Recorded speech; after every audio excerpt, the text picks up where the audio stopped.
Hello, everyone, and welcome. My name is Lily, and I am a programming librarian here at the Public Library of Brookline. I'm so glad you could join us for today's poetry reading, hosted by Brookline Poet Laureate Jennifer Barber and featuring Alondra Bobadilla and Lloyd Schwartz. After our poets read, we will have a Q&A session. We invite you to type your questions into the chat throughout the program. Please note that this event is being recorded and will be posted on the library's YouTube channel. Closed captions are also available for this program. Just look for the CC button at the bottom of your screen.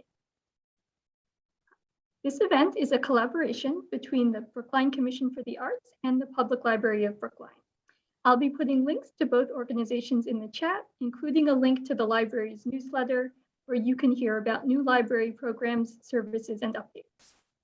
And now let me introduce our host. Jennifer Barber's third collection, Works on Paper, received the 10th Gate Prize and was published by the WordWorks in 2016. Her fourth collection, due out from the WordWorks this spring, is entitled The Sliding Boat Our Bodies Made. She is co-editor with Fred Marchand and Jessica Greenbaum of an anthology of poems that engage with trees called Tree Lines, 21st Century American Poems, also due out this year from Grayson Books. She is Poet Laureate of Brookline. Welcome, Jenny. Thank you very much, Lily, and welcome everybody. I want to thank you, Lily, for all your help in setting up this event. And I also want to thank Jillian Jackson from the Brookline Commission for the Arts and Marty Fishkin for first introducing me to Alondra. When I applied to be a Poet Laureate in Brookline, one of my ideas was to increase poetry ties with the surrounding communities. And one way to do that was to invite poet laureates from other towns and cities to come read in Brookline. Well, we're virtual, but same idea. So with that idea in mind, I invited Alondra Bobadilla and Lloyd Schwartz, and I'm delighted to have them here with us today. Alondra will read first, and I'll give a brief introduction to her, and then Lloyd will read next. Excuse me, I just want to, oh, you did that, okay. So in high school in 2020, Alondra was chosen to be Boston's first ever Youth Poet Laureate. She is currently a student at UMass Boston, majoring in international relations and dance. She regularly creates videos of her poems on YouTube, and these are accessible through her website, alondrabobadilla.com. And I've been enjoying watching them over the past several weeks. They're really wonderful. Her collection of poems, also available through her website, is called With Clipped Wings. Like Walt Whitman's noiseless, patient spider, Alondra's poems launch themselves through time and space. Their filaments attached to the flow and flux of her thought as she explores such subjects as childhood and the transition to adulthood, as in her poem Ecstasy, city living and economic injustice, as in her poem 617, and the way science and religious faith play into her understanding of the world as she brings new insights and new revelations to her explorations. Please welcome Alondra Bobadilla. Hello, everyone. It is a pleasure to be here with you guys this afternoon. If at any point you guys can't hear me, please tell me. Zoom is a funny place. So I have a few pieces to read with you guys this afternoon. I'm gonna try not to ramble too much because that's one of my bad habits. None of these poems are strategically connected, if you will, in the sense that there's no consistency. But in all of my work, I tend to find like accidental patterns. And I invite you to find some of those accidental patterns in some of these pieces that I did strategically choose to be as versatile as possible, both just in words, vocabulary, in content, and also in the way that they're read. And some of these poems will be the first time that I have ever read them, or I think all of them will be the first time that I have ever read them anywhere but to myself or my mother. So the first poem I'm going to start off with, I wrote on the plane on my way to Miami to visit my father. And this was last year, but it was in December. So it's practically this year. And I entitled it Horizons. And it's one of my only short poems that exist. Horizons. When we peer down from airplane windows, we see thousands of fallen stars flickering in the night, lighting up a barren land. Our thousands, crowded and alone, high in the deepest of lows, they lay on their backs and scream for a way out of the fog. But when heaven peers down from thrones and clouds, eternal days and streams that never dry, through the fog, angelic beings whisper to themselves that earth is the place where saints go to die. I had no previous inspiration for that poem. I literally was just looking down at the world and how small everything was. And I was like, it's so beautiful, but the state of the world is so horrible. That's all that went through my mind. And then that came out, and I loved how short and how simple it was, because usually I can only think about things and write things in like this overly complex, very long way. And not that those poems aren't wonderful, but short poems have this, the word in Spanish is encanto. For those of you who have seen the movie Encanto, this sort of, this charm, this grace that's very unique to them. So the second piece I wrote last week, I completed it last week. And it's one of my favorite poems so far of all the pieces that I've written. And the inspiration for this was very simple. I was driving down Columbia Road, leaving school. And the sun was just shines in this very beautiful way at like the 3-4 o'clock kind of interval. And there was birds just kind of whooshing over like all these buildings. Anyone who drives through Columbia Road in Boston knows that Columbia Road is like the least peaceful place in the entire city of Boston, or one of the least peaceful places. But yet that image of the birds kind of flying in the rays of the sun just over the cars and over the movement was so peaceful to me. And the line that came to my mind was, even in the city, caged birds fly. And thus this poem was birthed. Even in the city, caged birds fly. Wings slicing through marijuana clouds, weaving through bullets, resting on broken bones. They sing over sirens and bellow over empty boasts. Whistles are signals of hope when the morning sun aches to rise over vicious cycles. It's the same day, every day. For those who lost their brothers, their eyes are open, but all they see is red, and their ears are tuned to the same song of birds singing over bodies. Everybody in the city wears stories, walking murals. They move in patterns, never in the same place. And if they are, the wise make themselves shadows, and the weak are mouths that mutter things about money and vengeance and sets and baby mamas and regret and the stench of henny, lingering in the words that struggle to hold a note upon fumbling out of their lips, stories being told through the voice of their chains, clashing against their chests and their hips, dance to music no one outside of the city walls can hear. They whisper, but some of them scream. They've been robbed, and their voices can be heard clamoring in the streets.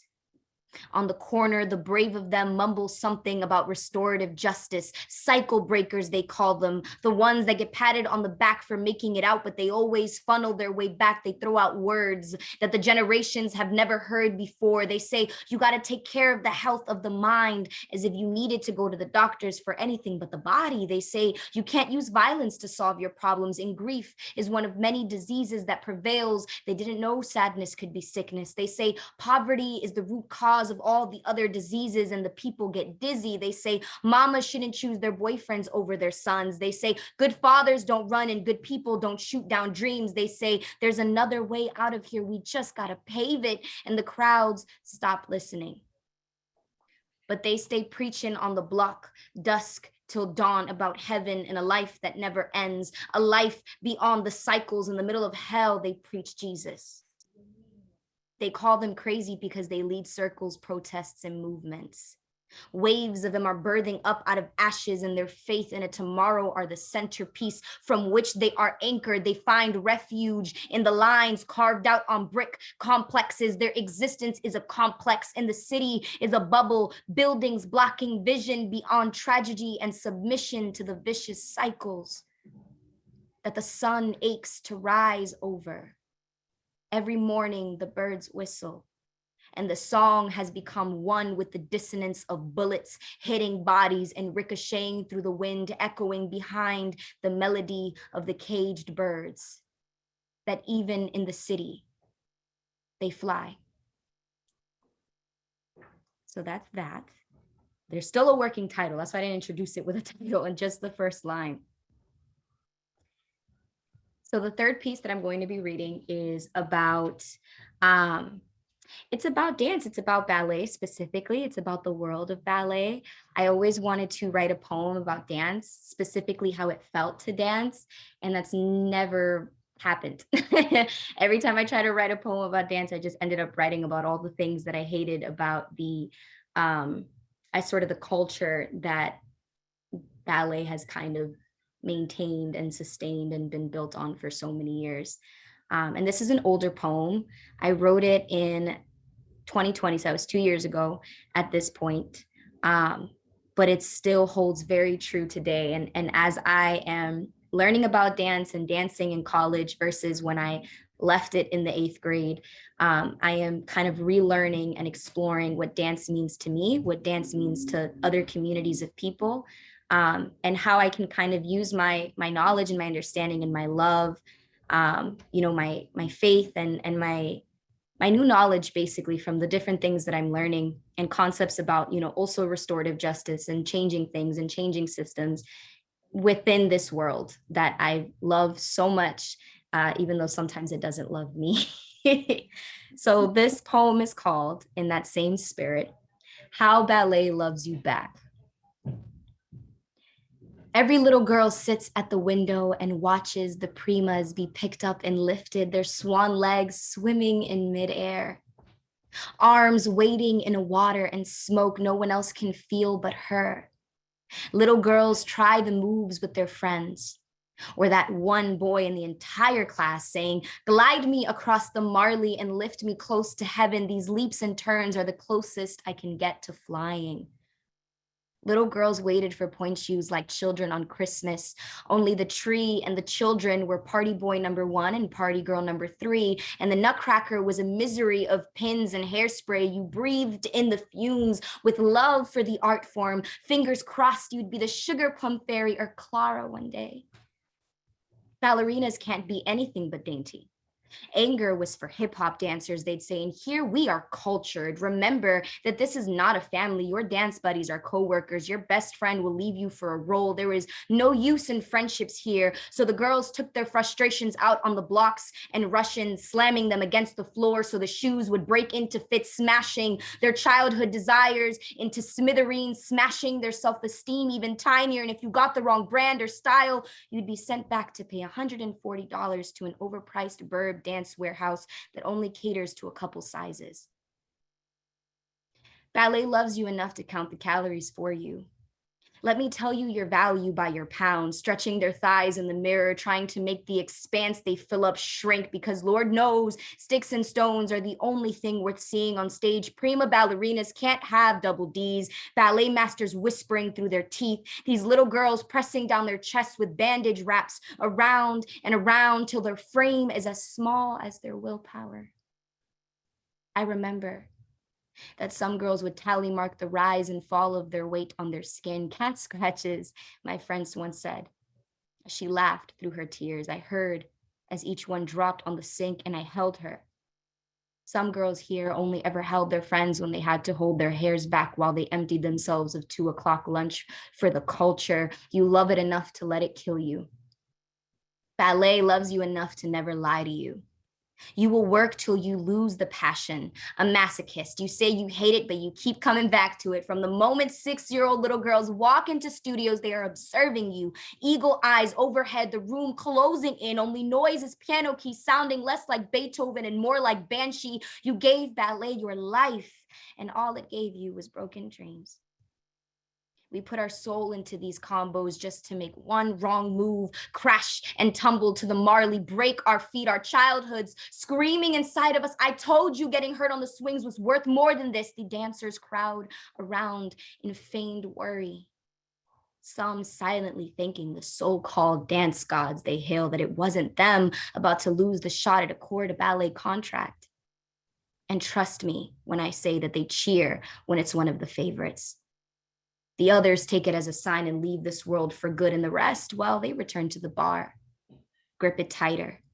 These calloused covered fingers are numb, and they tendu, and they lunge, and they leap, and they turn, hoping one day they will fly like the girl who just got sent to the hospital, but praying they land on more than just the ground, but an office with a director, giving them a good job contract that won't be worth it until it's over. And that is that. That piece was very hard to write because it was kind of, that last part of the girl falling was based on a very, very true event of this girl I used to dance with. She was very quiet and I was not close to her. I was not close to many of the girls who danced, but she was such a hard worker. And one day she was doing floor work. She was grand-jetéing and she grand-jetéed all the way to the floor and she broke her ankle and was out of the season. And I will never forget that because it taught me that everything comes to an end, even the things that we love the most. And it just rose up all these feelings of sort of the cruelty in a way of what we were doing, that even though we loved the art form just for what it was, there was so much around it, behind it, weaved into it that was very, very cruel. So this next poem is Titleist, and I also wrote it last week. And it was about a friend of mine who I am not friends with anymore. And kind of me, processing this idea of continuous forgiveness, where it's not just about, I forgive you once, and then when thoughts come back, it's just kind of like opens up again. But that idea of re-forgiving a person until it's like it never happened. I want to forgive you to the point where to remember is forgetting, where memory is erasure and nostalgia a story that isn't mine, alienated from me to the point of peace where you're so distant, no longer conjoined, relinquishing my hold on the you I used to know who is time capsuled in my mind in the moment you offended me, on the day you arrested me with lies and spat in my eyes and hatred grew in your heart while apathy made a home in mine. That day marked its counting itself down in my internal clock, till it strikes 12 on the dawn before our friendship imploded and the whole city of Boston was covered in our ashes and everyone was asking, where is she? She's dead to me, we'd whisper, she's dead to me. And somewhere along the roads we once walked together, we were running down them in opposite directions, heads down, clenched into our bodies. And I'd pray to God to never see her face because we were high on violence and nowhere near seeking sobriety. Every moment spent together was a murder, and our blood tainted each other's hands. We chanted the same melody of violence and chorus of anguish, and if we died together, and if there was bloodshed, it wasn't for purpose. We collided that day. Even though I felt my world crumbling in silence, the world we shared shattered. I remember that on that day, the sun was burning its brightest. And the skies were clear, making an opening in the belly of the sky, and I could see beyond the blue and into the darkness of the what's beyond my world, our shared world, crumbling in silence in a backdrop of serene city. I looked up that day. I swear I looked up that day, but mass was all I could gather, my own violence overdriving my senses. But I remember now how buses sighed all the way home, and roads weren't as bumpy as they usually were, and everything that was usually wrong was right. On the day we collided, our implosion birthed a light, and I let that light lead me beyond us until this day it leads me beyond the rubble and into the world we thought we knew, the world we thought we shared. Far away from the we that was rotting, the we that we hogged, the we that was asphyxiated by all of the appearances so good at lying. Now, in view of the belly of the sky, I breathe. Now that you are gone, that we are gone, I breathe. And with that, because I have no idea, I think, and with that, I conclude. Thank you guys so much for listening.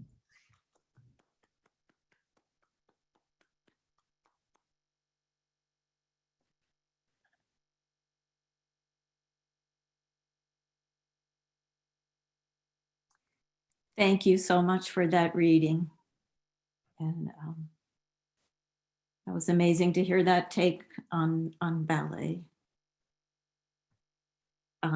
It makes me think of a poem of Lloyd's too that is really about the cost of pursuing an art, which maybe we'll talk about later. Lloyd, in your poem, Titian's Marcias. Well, I'm very happy to have Lloyd with us here today. He is the Poet Laureate of Somerville, and his latest book, published in 2021, is called Who's on First? New and Selected Poems, and that's from the University of Chicago Press. He is the Frederick S. Troy Professor Emeritus at UMass Boston, an editor of the works of Elizabeth Bishop, and an arts critic for NPR and WBUR. He has been awarded NEA, Guggenheim, and Academy of American Poets fellowships, and a Pulitzer Prize for criticism. I was thinking about the first poem that's in the new poems section of Lloyd's book, Who's on First? It's called Vermeer's Pearl. In it, Lloyd animates the power of the gaze in one of Vermeer's most beloved paintings. Through Lloyd's description, we enter Vermeer's gaze. We also enter the girl's gaze as depicted in the painting, and our own interior reflections on what we are seeing. Lloyd, describing the painting, remarks that the girl's, quote, mouth is slightly open, as if she's just taken a breath and is about to speak, end quote. Light is reflected in, quote, her large, shining eyes and on her moist lips, so that, quote, she seems right there in the room, radiating unique and individual life. The same can be said of Lloyd's poems. Each radiates a unique and individual life. His poems speak to the reader intimately, vividly, revealing how works of art, a poem, a painting, music, dance, connect us to ourselves and to each other in profound ways, across centuries and also in the here and now. Please welcome Lloyd Schwartz. Well, thank you, Jennifer. I'm very touched by and moved by your introduction. That's very generous. And Alondra, what wonderful to hear you read. And I enjoyed your whole reading, but I think that's about the best poem about ballet I've ever read. I love ballet, and I've never really been able to write about it in a poem. And it was just terrific. You really got that whole world in there. Very, very impressive. Well, let me read a few poems. I'm going to read a couple of older poems and my most recent poem. And well, let's just see what happens. I'm going to start with this is an earlier poem. It's called A True Poem. I'm working on a poem that's so true, I can't show it to anyone. I could never show it to anyone because it says exactly what I think, and what I think scares me. Sometimes it pleases me. Usually it brings misery. And this poem says exactly what I think. What I think of myself, what I think of my friends, what I think about my lover. Exactly. Parts of it might please them. Some of it might scare them. Some of it might bring misery. And I don't want to hurt them. I don't want to hurt them. I don't want to hurt anybody. I want everyone to love me. Still, I keep working on it. Why? Why do I keep working on it? Nobody will ever see it. Nobody will ever see it. I keep working on it, even though I can never show it to anybody. I keep working on it, even though someone might get hurt.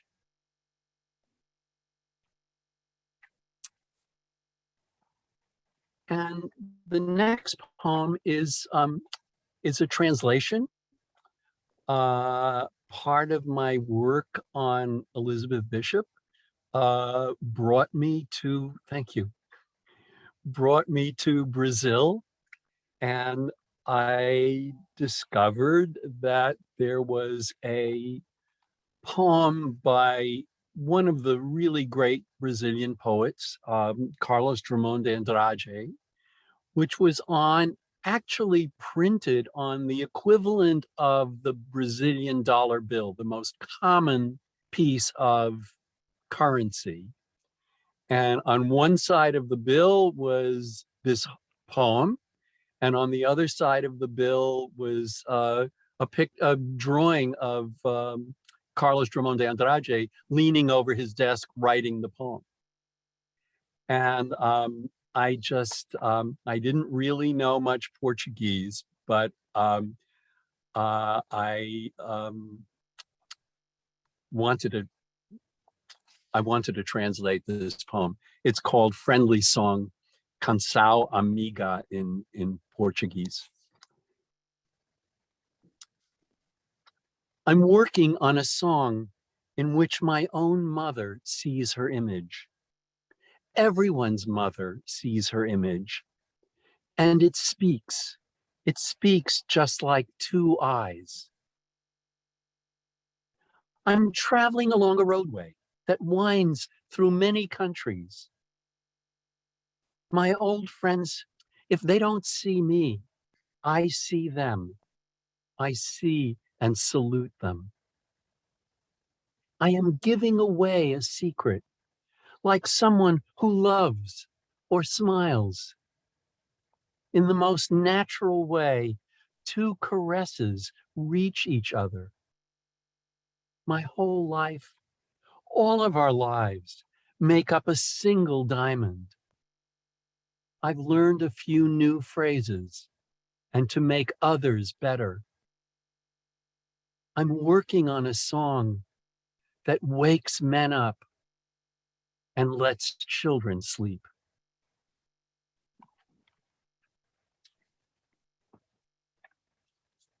So those poems go back a few years. And I wanted to read something more recent, and I think this is my most recent poem. And I think it's one of my strangest poems. And I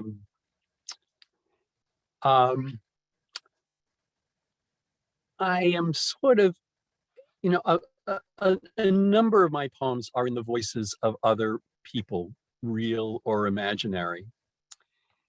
And in this poem, I'm not sure whether I am imagining that it's either that either the devil is a poet or poets are devils. And so this is a poem in the voice of the devil, in the voice of Lucifer. It's called Lucifer's Labyrinth. Morning star, that was my name, bringer of light. But since my unfortunate fall, they call me lice fur, lithe cur, rice flu, and uric elf. If ulcer, if lucre, if cruel, oh, cruel if. Within my name, cruel and cure, fire, some say the world will end in fire, and some say ice, relic and rue. What's lying in your name? Anarchist mall, bezel this phobia, brisk entropy, fervid dray, glum as air, lone frat ink bard, retell or blow, sly waltz cord, suck glue oil. Exiled in purgatory, divided against myself, what's left except to accept the contradictions lying in words? Give me a word, I'll tell you what's inside it. Pursuer, usurper. Marital, martial. Gateway, getaway. Editing, dieting, ignited. Cinema, anemic. Gunshot, gush not. Hug snot, hung sot, hugs not. Listen, silent. The question is, said Alice, whether you can make words mean so many different things. The question is, said Humpty Dumpty, which is to be master? Caution conceals action and can't. Sermons deliver sores and snores. Victory brings us a city of ivory or a city of rot. Writings twist wits, win twin or tin wings. Sing sin, swig gin, stir or sting and swing. Sinister minister, ink-drinking trickster, tender tinker, risk-taking grifter, cerebral stinker, imposing imposter, arresting resistor, hypothetical hipster, persistent trister, pre-existent exister, insistent insister, replace my transistor, eclipse my assister, burst my blister, tickle my sister with the blinking inkling of an oncoming twister. Assist, exist, insist, persist, resist. Welcome to my labyrinth. Can you follow the thread? Eat earth, eat death, eat head. Dear death, have you read? Have you heard? Teachers cheat cheaters. Cheaters teach teachers. Who teaches you? What reaches you? A heart aches. Do you hear? Do you care? What's hiding in this labyrinth? Like an asp in a spa or the rat in art. Someplace, I promise, someplace, you have my word. My word will be lying. My word will be lying. I give you my word.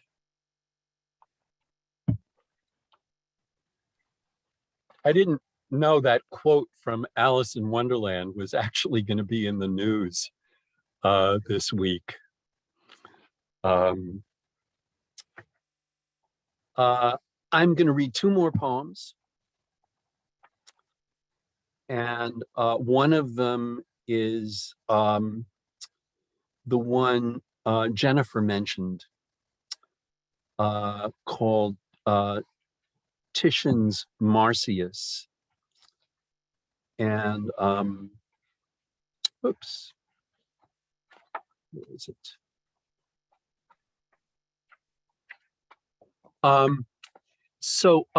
Marcias was the mythological creature, the faun who challenged Apollo to a kind of music competition and lost.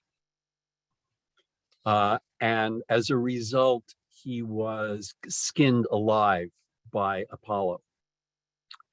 And there's a famous painting, a really great and kind of terrifying painting by Titian called The Flaying of Marcias. And this poem is about that painting and Titian's Marcias.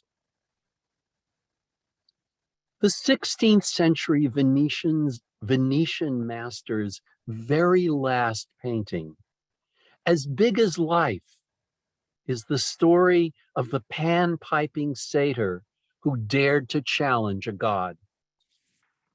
Titian painted his crucifixion. He hangs by his ankles from the branches of a tree, his goat legs askew, as Apollo, kneeling, tenderly skins him alive. Upside down, his tormented expression reads like a smile. A thirsty pup is lapping up his blood. Seated close, wrapped, old King Midas, with his golden coronet, contemplates the horrific scene.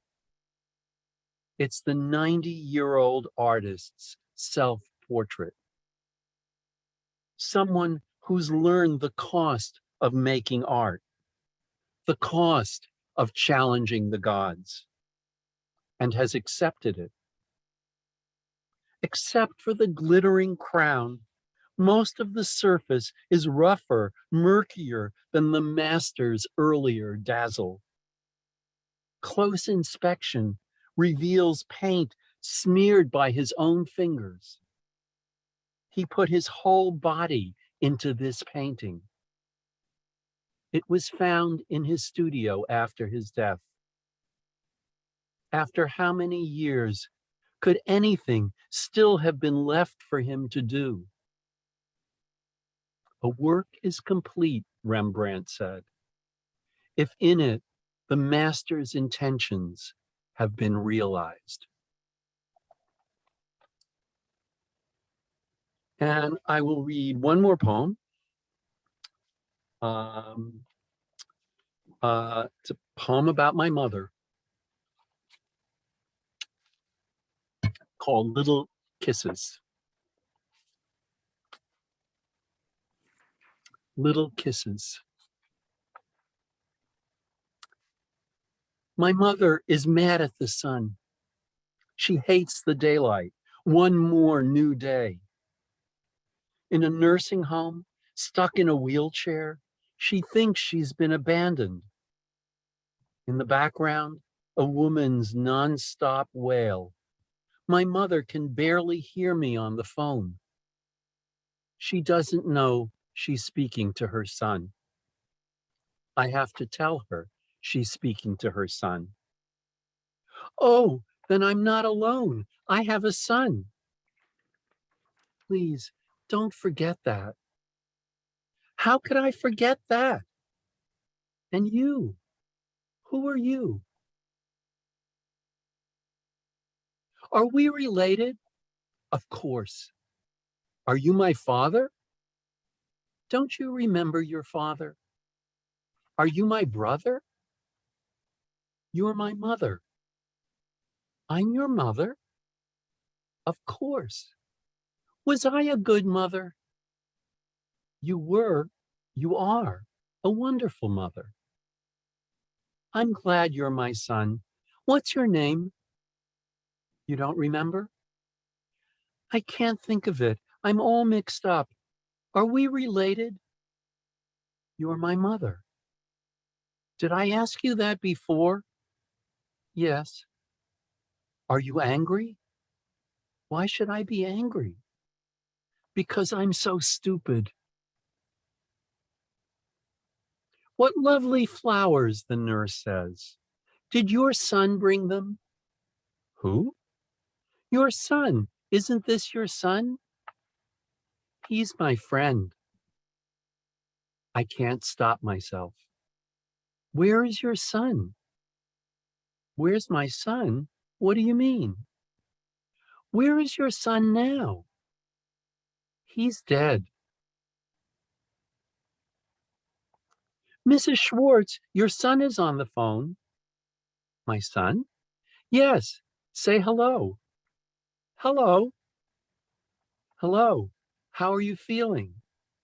Much better, thank you. Why did you call? I call you every day. Forgive me, darling. I didn't remember. Well, hello. How did you know I was here? This is my son, isn't that right? You're my son, aren't you? You came out of my body.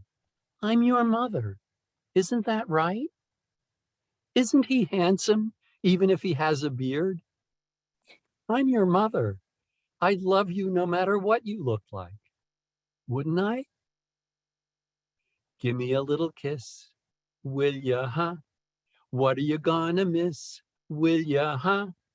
Gosh, oh gee, why do you refuse? I can't see what you're gonna lose. So give me a little kiss. Will ya, huh? And I'll give it right back to you. See, I know all the words. I probably won't remember them tomorrow.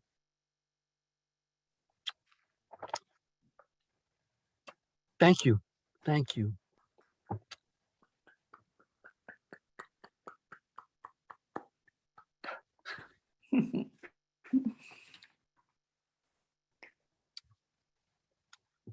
Thank you for that reading, Lloyd. That was wonderful. Thank you both. Thank you. And Lily, I forgot to thank you for setting this whole reading up and for taking care of all the tech stuff that some of the rest of us can't do. Thank you so much. Lily, I was going to ask if you could put in the chat book information for Alondra and Lloyd. Absolutely. Yes. And for you as well. Okay.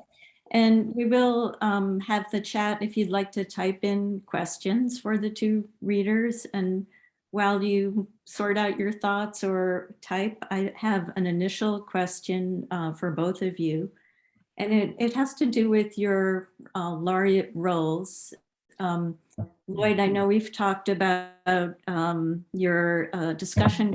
Let's talk about a poem, and maybe you'll be able to say a few things about how that came into being. And Alondra, for your YouTube poetry channel, Aloe Love, I'm curious if that's something that started after you became Youth Poet Laureate, or if it's related to that, or that's something that you would have done anyway. And also the most meaningful parts of that for you in terms of having listeners and their responses. So in any order, but those are the initial questions. Oh, Alondra, you go first. Well, Oh, for is that starters, is that okay? no, that's fine. That's okay. Because Um, I want to hear what you have to say. I already know what I have to say. for starters, Lloyd, that all of your poems are amazing and very, very different. But I have to say that that last poem made me very teary-eyed. Because my grandmother had Alzheimer's and my grandfather currently has Alzheimer's, and we just live that every day. Mhm. So that like personally touched me. Um, Anyways, I'm not gonna go too far on that.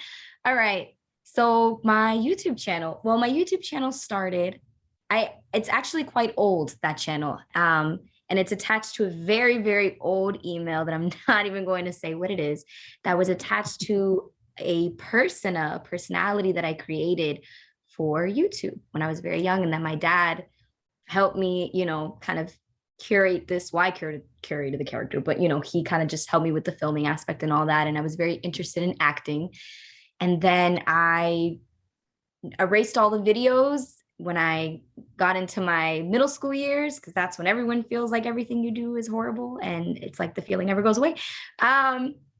And then in high school, I wanted to pick it back up. I just didn't know quite where to start because I still had very low self-esteem. I had left dance. I was very, very confused about everything and didn't know what I wanted to do. But I started posting videos, specifically poetry readings, I would say in the summer of 2018 or 2019. And I was going through a very, very tough time. I found myself in a very deep depression. And for whatever reason, I was like, this is the perfect time to start reading these poems. And part of it was because I had no sense of, I had, because I was in such a low state, I was in such a raw state. So I wasn't worried about what kind of jewelry I was wearing or whether my hair was XYZ or like who was going to see this. At that point, I was like, God, I've lost all dignity. I'm like, I'm just going to do whatever. And I'm like, I'm just going to do whatever. And I felt so satisfied with that because I was very real and transparent. And that's something that even though I'm better and I'm no longer in that state of mind, I'm just a much truer version of myself. And I like to keep that consistent. So it was very special then, still very special now, though I've slowed down a little bit on the readings because I just did. I don't even have a valid excuse. Everyone, it was nice to just have people that I already knew, but then people that I had no idea who they were and have never seen them in person, whether comment or reach out to me and sort of conversate with my work. The first time that not the first time, but the first times, if you will, that I actively was reading poetry was in high school. And teenagers are a tough crowd, or that's what people say, but they're not wrong.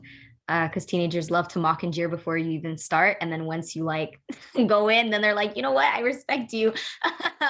And that was something that I loved, is that they conversated back with my work. And I think that's why I love spoken word in general, because people are constantly conversating back, whether it's the snaps or the yelling but it was such an unconventional crowd because not everyone there even liked listening to poetry and work. And it's very much the same with my channel, that not everyone who passes by my channel is a writer or likes to write or even likes the arts or even likes any of the things that I'm talking about. But they're like, I can relate to this because for whatever reason, and they give me their reasons. And I think that that's beautiful. And I think that I've created like this little world, if you will, that I live in with other people, and we just kind of conversate back, and that is beautiful. And I want to continue to expand that. And I will see what that looks like in the future. But for now, I'm just trying to continue with that consistency of just kind of reading and conversating and just being completely transparent.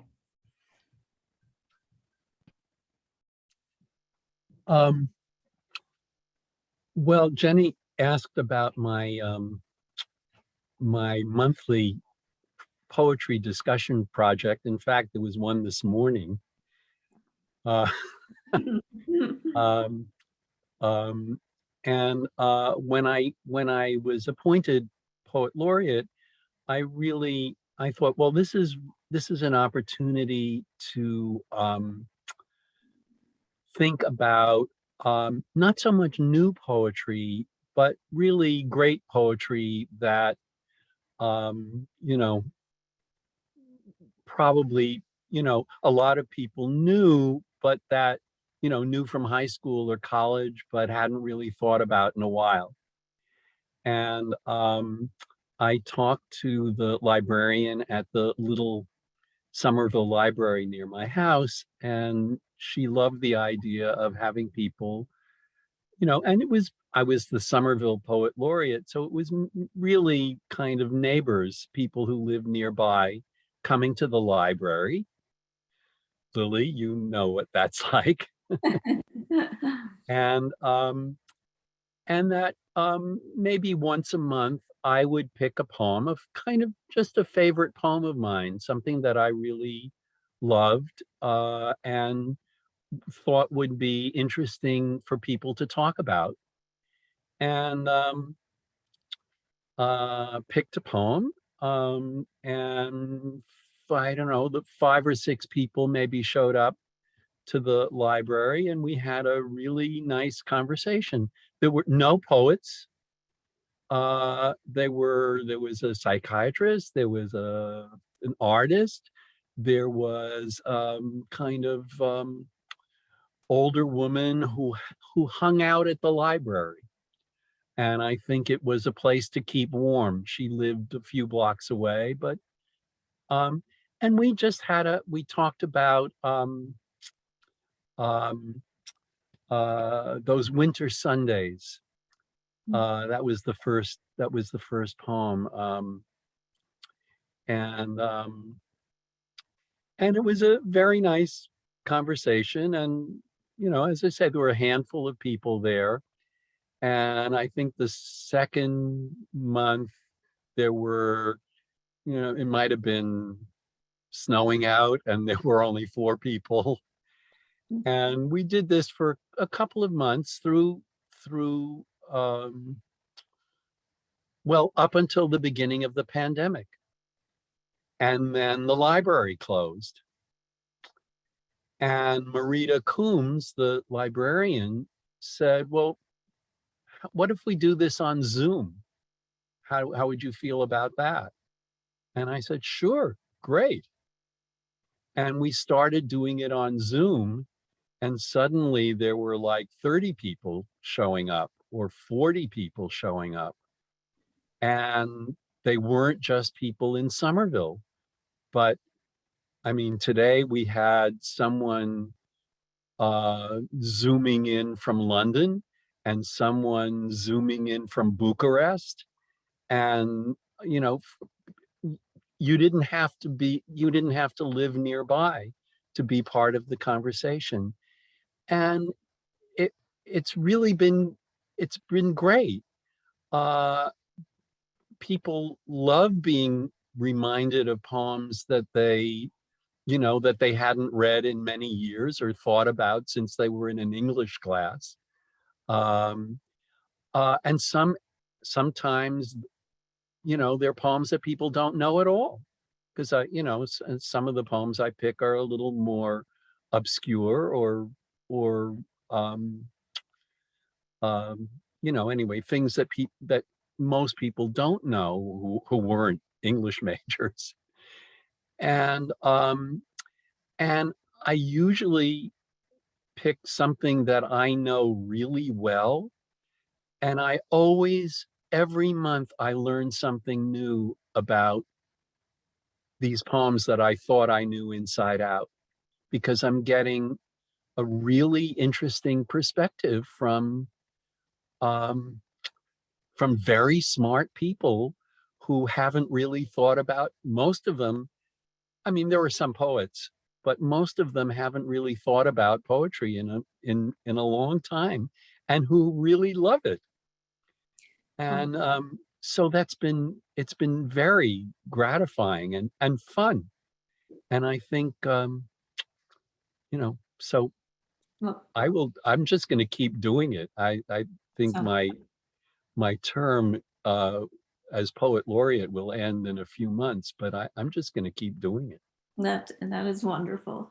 Thank you both for those answers. Lily has a question from the chat. If we have time, we'll probably be ending pretty soon. But this is a question from Megan Marshall. So Lily, you want to share that? Yes, absolutely. And I'm just going to read out what Megan wrote. This is a wonderful question. So first, fabulous reading and wonderful pairing of poets. Alondra, it's not that common, I think, for friendship to be the subject of a poem. You do a great service. Lloyd also has a poem about difficult friendship titled To My Oldest Friend. Maybe you can both say something about friendship as a subject for poetry, especially troubled friendships. You know, Alondra, when you read your poem about your former friend, I thought, should I change what I was planning to read? I thought of your poem also, Lloyd. Because we share that experience. And this was a friend from my childhood that I had not lost touch with for probably 60 years, who suddenly kind of disappeared. And, I think friendship is a great subject, but in this case, I couldn't reach my friend. I mean, I didn't want this friendship to end, and I don't know why it ended. And I had no way of suddenly, the phone number was not functioning and his family was not responding to my questions. And this was, for me, this was a poem I just had to write because it was the only way I could tell my friend how sad and puzzled I was by what happened and why did it happen. And it was a poem that I just absolutely needed to write. And I had that feeling about your poem also, that this was something that the only way you could say these things was in a poem, or at least that's what I was feeling. You are right. It's very sad because in my case in particular, I had to make the decision to let our friendship go. Right. And it was literally, that's what I was describing in the poem. It was like an explosion because it was one day and it was through text message, just so horrible. And I was just like, well, I'm done. And part of, why I felt like I was done is because, friendships and relationships are so important, and, humans are social creatures. But it's about how we go about these relationships and these friendships. And oftentimes the reason why we get to these strange points of just like, oh, I'm just going to disappear, or I'm done, or like these big breakouts, is because there was all these things in between that were never talked about, never taken care of, no sense of boundaries. Everybody's just doing whatever.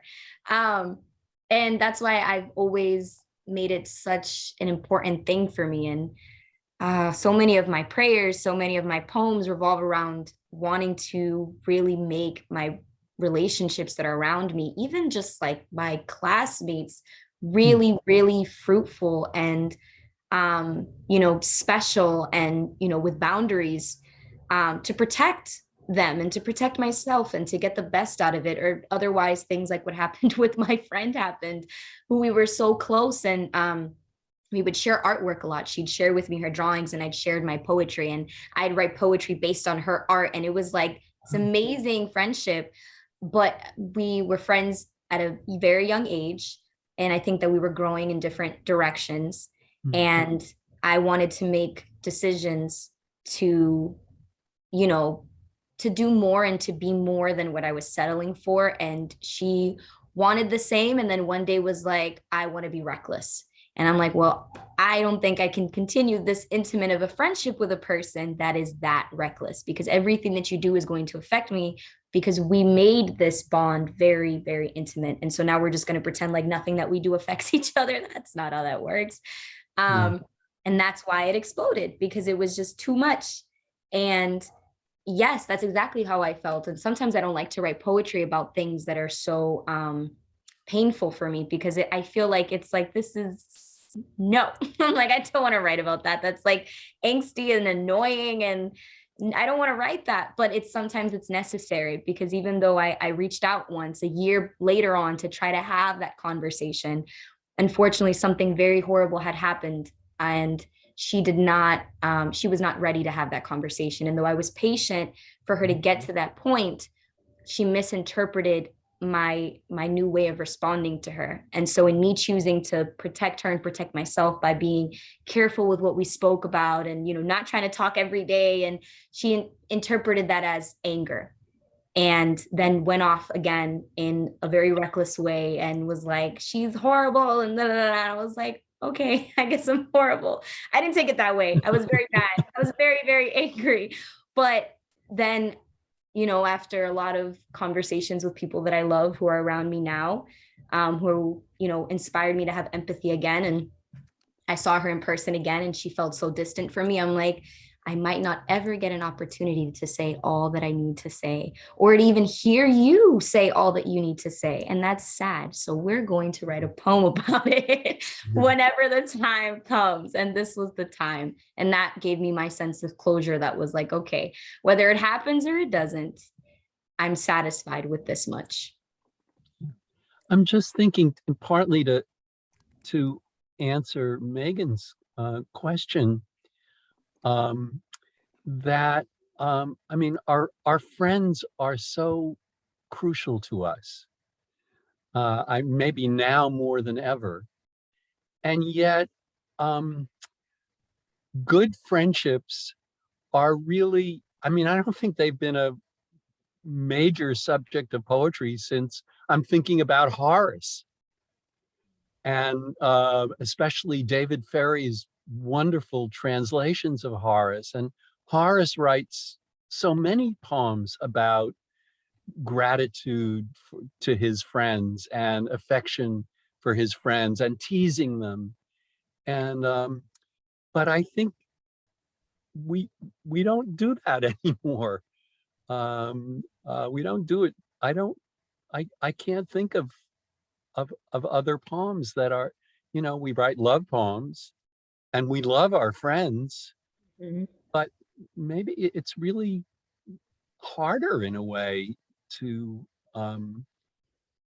write about people that we love that we're not in love with.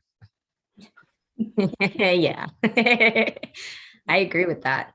And Yeah. I think part of that is because of maybe in a way, some of the societal parameters we've put around that, where I think at a young age, or at least from all the messages I remember receiving from magazines and films and TV shows, was that like falling in love was like the pinnacle of everything. And I thought that was lame, because I loved my friends. And I thought it was lame. I mean, falling in love sounds wonderful, but there's, my friends are awesome. Like, I want to write love poems about my friends and my awesome parents as well. And, even strangers before I write about that. And I think sometimes maybe even some of our, this is just my thought, that maybe sometimes I guess the romantic relationships in people's lives would probably be way more fruitful if they better learned about their friendships and familial relationships, took care of those relationships, and cherished them before they decided to jump into something else, like head first, as if that was going to save them. And I'm like, so many other manifestations of love in the world. But I think that's so true. I think it's almost more socially acceptable, even though people say that it's not in other situations, to kind of write about romantic love poems than to write about some of the difficulties we go through with friends. Even myself, it was easier, it was not easier, but I more often processed maybe some romantic situations in my mind than I did situations that were not romantic, because it's almost like they hurt and cut so much deeper because I was like, you were supposed to be like that's, you know, sister or brother I never had, and now you're not. So I'm gonna pretend like this never happened. So I think we should write more poems about friendships because I think it would help people process. I think we should. I think we should. And I want to thank you both again for the wonderful readings and for your wisdom and thoughts about living too, about life. I really appreciate it. It was great seeing you both, and thank you all for coming today. And thank you again, Lily. Thank you. Thank you. Thank you everyone for coming, and thank you to all of our poets. Lloyd, as you were saying about the Somerville group, it's so wonderful when libraries and poetry can come together and really bring poetry to lots of people. And thank you all again. Thank you for reading. Thank you for joining us, everyone on Zoom. Have a good day, everyone. Bye-bye.